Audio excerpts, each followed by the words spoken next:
kan isin argamtu gabaabinaanis wanta astitaa ole akkasumas immoo wanta dhagaamnu biraan geessin faana tura. Mee artiist Alii Birraa akkamtiin ibsita? Isa ibsuudhaaf jechi gahan ani akka kiyyaatti naafilleen dhufu waan hin jee ibsu akka oromummaa yoo ibsine sabboonummaarraa yoo dubbanne namoomarraa yoo dubbanne kun hundi walitti qabamee silaa jecha tokko ta'e Alii Birraa tahaa jechuudha. Kanaaf abbaa keenya barsiisaa keenya waa'een inni irraa nu barsiisin hin jiru. Sirba jaama malee wallee jaama malee wanni inni nu barsiisaa ture seenaadha. Wanni inni hojjechaa ture waan dabaree qofa osoo hin taane waan arraa osoo hin taane waan fuulduraatilleedha. Akkasumatti gaafa inni dur ijoollummaarraa kaasee gama artii kanatti dhufe seenaa isaa akkatti dhageenyellee wanni gaafas hojjete arra yoo dhageenya arraafis boruufis fuulduraafis waan ta'u hedduu waan hin duunedha nuuf hojjetee jechuudha. Kanaafuu kana abdiin qabaanillee nam dachii samii isa jaalata xiqqa fi guddaan jiru kabajni inni namaa qabu personaalitiin isaarraa waan inni nama barsiisu naamusa konfidensii akka horattu eenyummaa aayidentitiin keeyyoo hin jiraanne hin jirtu ati waa'ee afaanii waa'ee mirga namaa kana hunda nu barsiisee jira. Kanaafuu nuti waan guddaadha kana tokkummaa waan baay'ee je'ee jira waan gargar bahiinsaa maaltu addaan nu baasee yoo fudhanne kun hundinuu dhaamsa guddaa kitaaba jechuudha. Kana hojiirra oolchuudha qabna.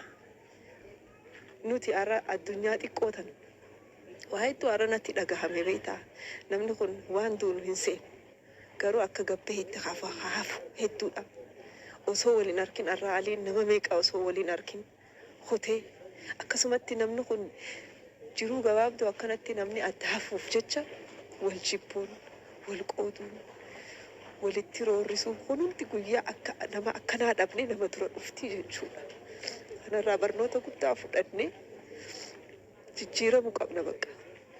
Jijjiiramuu qabna dhaamsa isaa hunda hojiirra oolchuudha. Oromoon bakka har'a ga'eerra ga'uudhaaf beekumsi humnii fi lubbuun namoota kumaa kitilaa aarsaa ta'eera. Bara barri hammaattee ollaa fi fagoon diina ta'ee dubbiin cimtes humna qabu fayyadameera. Cunqursaa uummata Oromoo irra ga'u mormuudhaaf ammoo kaan meeshaa qabatee meeshaan loluuf yoo qajeelu inni kennaa kalaqa aartii qabu immoo humna dabaluuf isa qabuun loleera. Dooktarri kabajaa aartiist Alii Birraas namoota kanaaf of kennan keessaati. Aliin baandii afran qallootti umrii isaa 14 seenii garee hojii seenaaf ol taa'ee hojjete waliin sochiin inni taasisaa ture olaanaadha. Odaan bahaa kun bara biyyi mootiin bultuu hammeenyaa fi hacuuccaa ture ibsuudhaaf isa waaqni kenneef kennaa aartii qabu fayyadameera. Sirnoota bara inni keessa jiraatetti dhufanii darban yoo karaarraa maqan itti himee yoo saba isaa tuqanis dhiisaa jedheera. Abbaa lafaa hiyyeessa ergatee lafa ofii qabateenis lakkii deebi'ee jedhee ture. Maal jedhanii maal himanii silaa jiru wallaalanii yoggaa yaadaan dhibamanii kaan lafa dhabee horii saamamee kaan roorroo jibbee gaaratti galee maal odeessanii jechuun quuqaa garaa sagalee kilooleessaa sanaan gadi baaseera. Bara mootummaan dargii inni lafa hireet mirga fudhateef komatamu aangoorra ba'us Itoophiyaan biyya keenya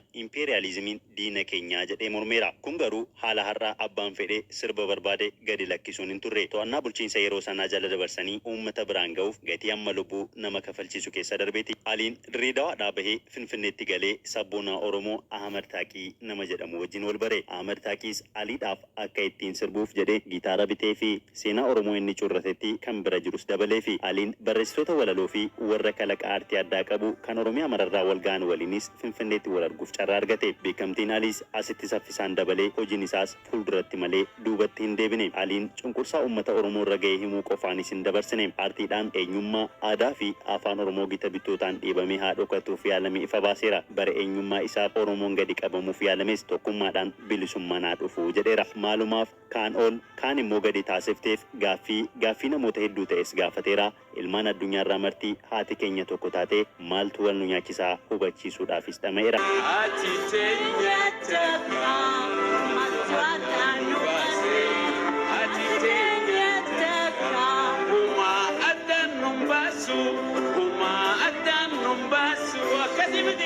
Sirba isaa kana Oromoo afaan Oromoo dhaga'uun qixa kaan hiikamee fi kaan osuma hiikaa isaa yoo hin dhagayin boo'ichaan dabaalee dhaggeeffateera. Aliin uummanni Oromoo yoo of ta'e akka milkaa'u erga hubatees tureera. Karaa irra dhufneetti deebi'uun immoo fala inni aartii kennaan isaaf kenniteen fuudhee as ba'eedha. Sirna gadaatti deebinaaf karaa mana abbaa gadaa gaafatee dhaqeen galma abbaa gadaa jajjabeessaa jechuudhaan Oromoon akka of ilaalu taasiseera. Oromoon sirna gadaatti